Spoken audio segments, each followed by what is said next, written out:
Right, so, yeah.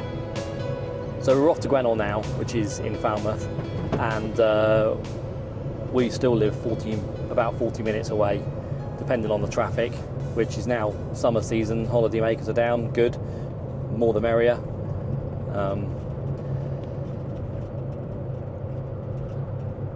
Tor Point was obviously at least an hour and a half away, but it's still better. I can still do work on her in the evenings now, because I can go straight from work, do an hour or two on the boat, and then go home for tea. So that's what I've sort of been doing a couple of times the last couple of weeks, really. What was I talking about before that? So what did you do in those last couple of weeks?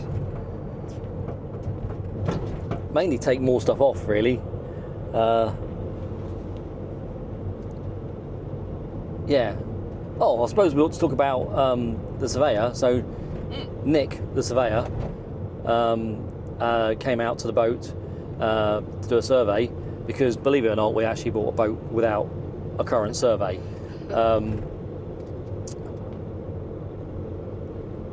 Which probably for most seems absolutely bonkers, but yeah, we took a punt, bought the boat. Obviously, we had a good look at it. So my background is not boat building. I'm in the construction industry, but I have fitted out 2 hunter boats before, and also we've refitted out Beneteau First 25. I think to a reasonable standard, to be fair.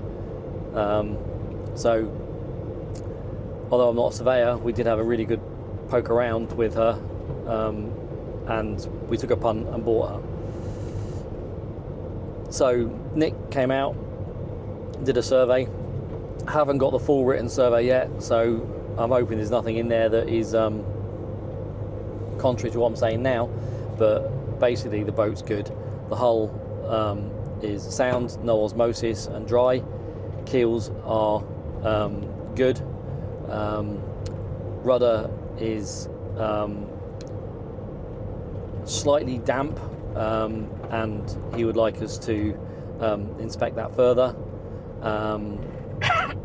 Also, would I recommend to remove a couple of keel bolts and inspect them, which I'm not looking forward to doing, to be fair. So I know it makes sense, but we don't want to do it. Yeah.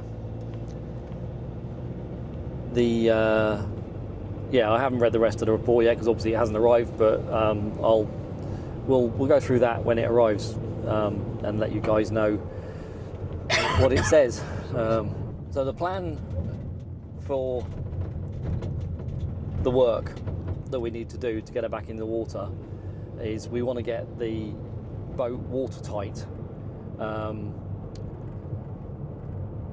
before the winter arrives. It's now June, so we've got, if we get a nice end to the year, we've got probably till the end of September before the rainy season really starts down here in Cornwall, and the idea is to get her watertight for then. So there are various holes and that in the coach roof side deck that fittings have pulled out of, or were never sealed properly in the first place, which is why the inside timber work has rotted out in those areas. So we need to, and quite a lot of those fittings are not going back on. So, gosh, so much to talk about that we've discussed in our heads or together or whatever, to do. So originally the boat had nearly all of the lines coming back to the cockpit, which have to come down the coach roof sides because of the way the coach roof is designed. And there's only a pair of winches in the cockpit that have to do the Genoa sheets and all the halyards and all the reefing lines, and to my mind that was just very, very messy and complicated.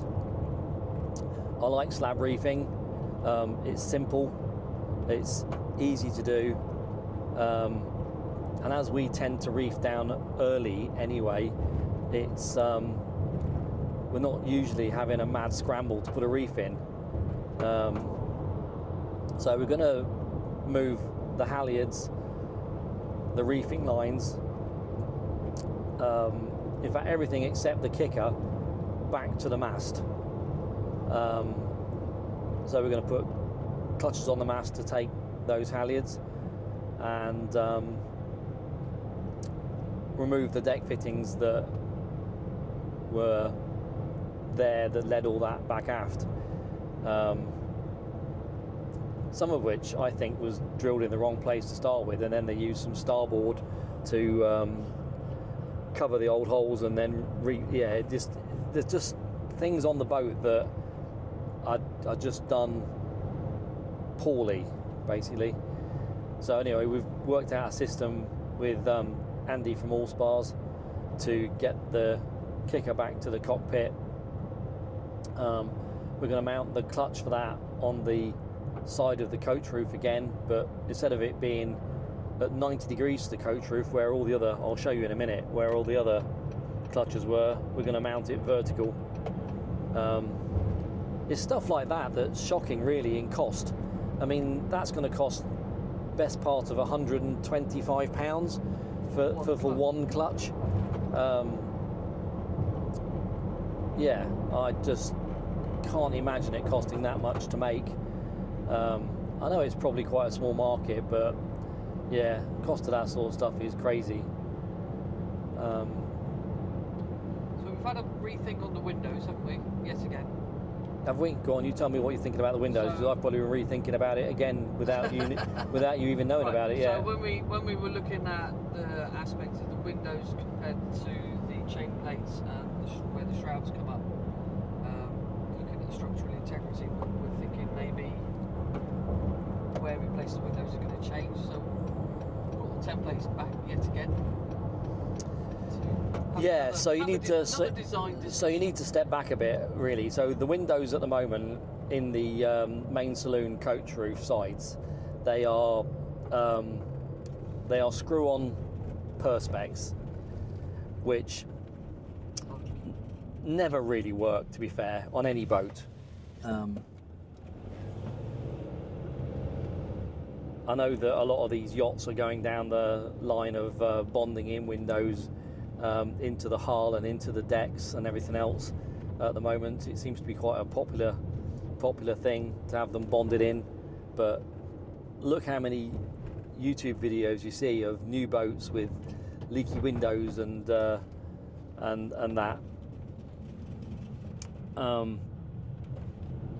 So I can't be doing with that. Sorry, it's going to have to be something like a Lumar. Which is another discussion Bernie and I are going to have later on tonight when we're having our pizza, if Loki doesn't eat it. Loki, by the way, is our Welsh Spaniel that is a bit of a thief. So last weekend we came back from the boat on Saturday, and knackered as we usually are, because we are the wrong side of 50. So we come back from the boat knackered, and turned the oven on, took the pizza out of its packet and all the rest of it on a tray ready to go in the oven, took the box to the recycling thing, which is literally, we have a small house. I mean, it's a 5 metre by 15 metre square box, so it's a tiny house. So how long does it take to walk to the recycling room and back? It's like, seconds. Yeah, 15, 30 seconds. Yeah. Loki, yum yum yum pizza. Like pizza? Yes. So Bern had to go out and buy another pizza from Lidl. Our favourite emporium. Our favourite pizza emporium. Yes. There was quite a bit of swearing, by the way. So, Heck of a lot of swearing. yes. Because that's the second week in a row Loki has helped himself to Oh yeah, tea. the previous week he ate a lasagna. Yeah, you think we'd learn, to be fair, but he is so quick and so Loki's got a sneaky. thing for Italian. Yes. Definitely has a character that mirrors his namesake, Norse mythology. Yeah, so maybe I should discuss these windows with you now, really, because that will help, because we seem to sort of like deliver fait accompli decisions mainly, whereas maybe the chaos that goes on in my mind will help other people. It is chaos too. So I've gone from Lumars to another company called, I think they're called Naughty Tech Marine Windows. Guy there seems really helpful. Prices seem to be good, and I was toying with the idea of maybe, this is sort of talking to you, Bern, really, discussing the idea with actually maybe going back to him and saying how much for this size of window again. They do fit differently to the Lumars slightly, and in the schematics, the sections of the window that they show on their specifications page, I don't understand certain bits of it. So with the Lumars, the nice advantage of the Lumars is the fact that they do a trim, an internal trim, which velcros onto the window frame, and it's an adjustable trim, so you can adjust the thickness of it, and that's so you get an outer port light with an inner frame and glass that gets glued onto the outside, or sealed onto the outside, and then the inside you adjust the length of the bolts quite carefully to go through an anodized ring and through into the outside, so you don't see any screws from outside at all, which is really nice.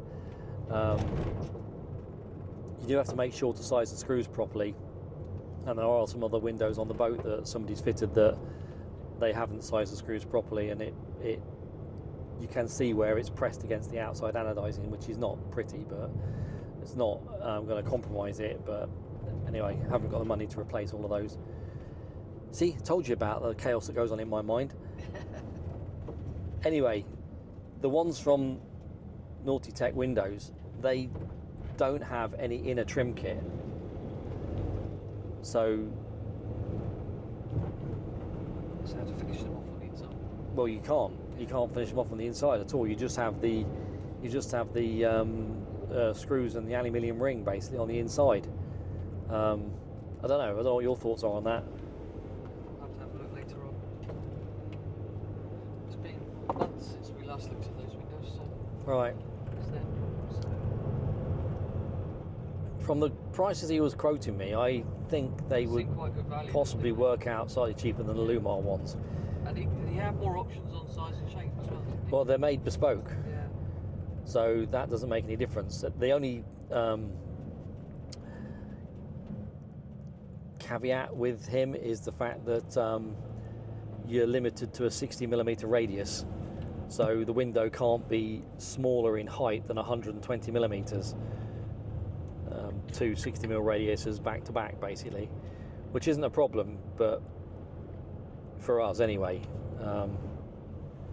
because I think ideally our windows could be 150. The Lumar ones are going to be slightly wider than that. I think they're 171mm cut out with a 10mm frame around the outside. So in some ways that'd be nicer, because it means that the whole side bit that you see is open with no... Yeah, I'm still erring a bit towards the Lumars, to be fair. So, and the other question is do we have them opening or do we have them fixed? Yeah, we noticed yesterday because suddenly it's got warm in Cornwall as of, well, only yesterday afternoon really, and it did get quite warm in there. We had all the hatches open to ventilate, and obviously we were working in there, so that makes it warmer anyway, but it made us think a bit. We want to sail with the dogs, as well as Loki. We've got his brother Thor, and we want to sail with them, but they are very hot dogs. they feel the heat. Maybe opening windows would be a better option. Hadn't really planned to do that until we first discussed it yesterday, but it could be a thing to consider. We did have opening port lights on WYSIWYG, because I remember when we chartered her out, quite a lot of the charterers would decide to hose the boat down and not close the windows and hose the inside down at the same time.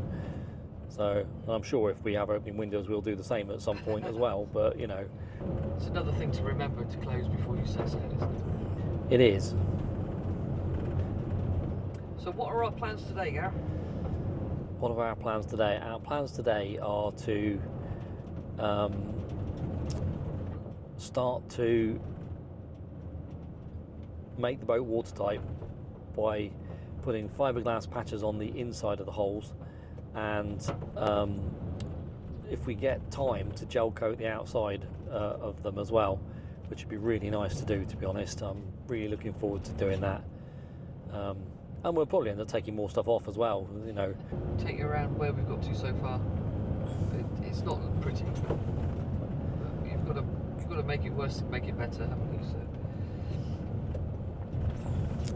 And you've got a new super WYSIWYG disc on.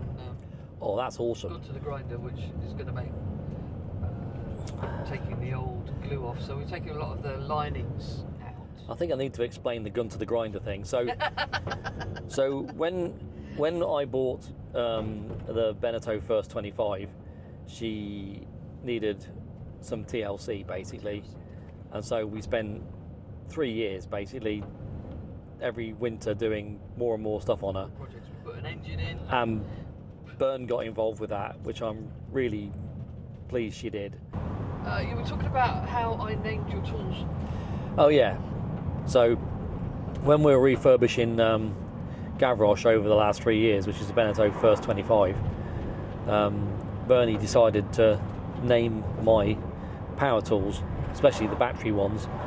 So we have Gun to the grinder, we have Jessica the jigsaw, we have Sydney the sander. I think that's about as far as we got, isn't it? Unless you think something else. And all the battery packs are called Sydney sticks. Sydney sticks, yeah. Don't know why it's Sydney sticks, but there you go. Because I spent more time with Sydney than any of the others. Yeah, you did a Mads, didn't you, really? No glorious sanding. No glorious sanding with Sydney. Might have named the router. Rodney the router. So, you were just saying you had a rethink around the coach roof? Rethink around the coach roof? Is that what I said? Sides? Coach roof sides? Was that a thing? Was that the last thing I was saying just now off camera? Yeah. I've just sort of got some of the detail with how I want to do the coach roof sides, which I can't really explain unless I show you or point to stuff. I'm not going to draw anything. Gary's drawing skills are legendary. It's getting me into a lot of trouble.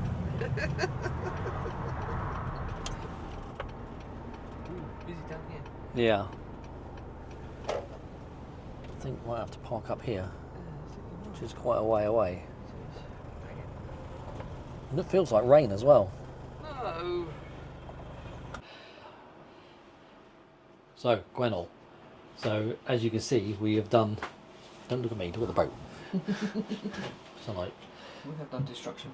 If I sound like Floyd then. Floyd on fish. Stop looking at me, look at the food.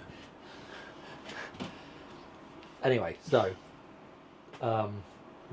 this was all leaking, mainly because of these holes here that were left. And these holes here that were leaking. All the windows are leaking out because there's a screwed on perspex, which is, I don't know, I think it's just a crazy way of doing anything, to be honest. So all of this side here had rotted out completely. It's looking a lot better now because it's dry, and also I've ground off quite a lot of the stuff that was there. But as you can see underneath here, you can see that. As you can see underneath here, all of this here was absolutely soaking wet. I mean, that's now dry, but that originally was wet, and that's why it's all delaminated. So as you can see, you haven't got to do much with regards to, you know, I can almost pull that off without anything, basically. So all of this was wet. Yeah, not brilliant really, and that extended all the way down the side there. So done us a favour in a way, to be fair, because it means that we know it's damaged and leaking. So this is delaminated. Luckily, it's against a fiberglass bulkhead, so this is just a veneer that's been stuck on the surface, really. So I haven't decided quite how to fix that yet, but obviously it does need fixing. So yeah, these are the cutouts we were planning on doing, but I think I've changed my mind. We're not going to do that one because it's right above the web for the shrouds and the chain plates.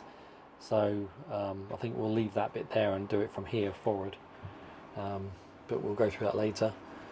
So it's not a single window that's the same size as another, is it? no, there isn't. The cutouts have been cut out by, I don't know, somebody without an accurate Jessica jigsaw. Or a technician.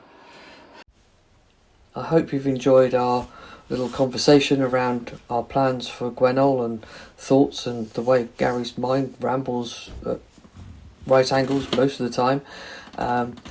Next episode we'll show you some more actual work that we've actually started to do on Gwenol at long last.